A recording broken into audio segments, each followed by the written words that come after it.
If you've not tasted this soup, you will not understand what I am saying. But this soup is super delicious, simple and short. Pumpkin soup is one of the best soups from northern Nigeria. Pumpkins are the main thickener for this soup, hence the name pumpkin soup. Remove the back and the seed.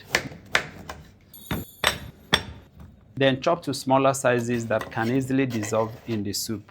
There you have it. These are the main ingredients. I'm using goat meat, pumpkins, groundnuts, crayfish, dried fish, and this onions, tomato, pepper combination. As always, we start with the meat going into the pot.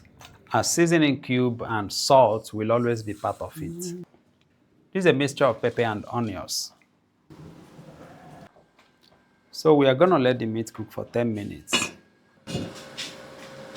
Add your washed dried fish. This is locally called mangala. You can also use roasted fish or dried catfish, whichever one you have.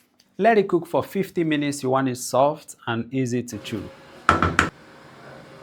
This is a combination of crayfish and dawa dawa. So let's blend this. There you have it. We're going to be frying this using palm oil.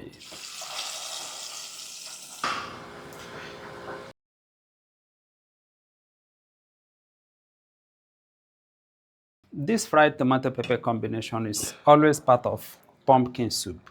Don't forget that.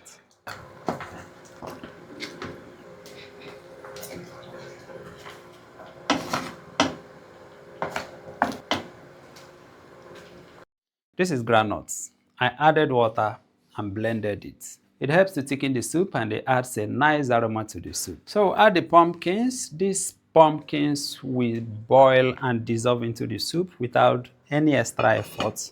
Just give it 15 to 20 minutes. We are already getting to the final part of this cooking expedition. This soup is ready and the pumpkins are already dissolved. Now we add the vegetables. Vegetables always come last because they are vegetables. They behave like vegetables. This is called local spinach or green leaf. You can use ugu alternatively. Thank you for watching. Don't forget to subscribe.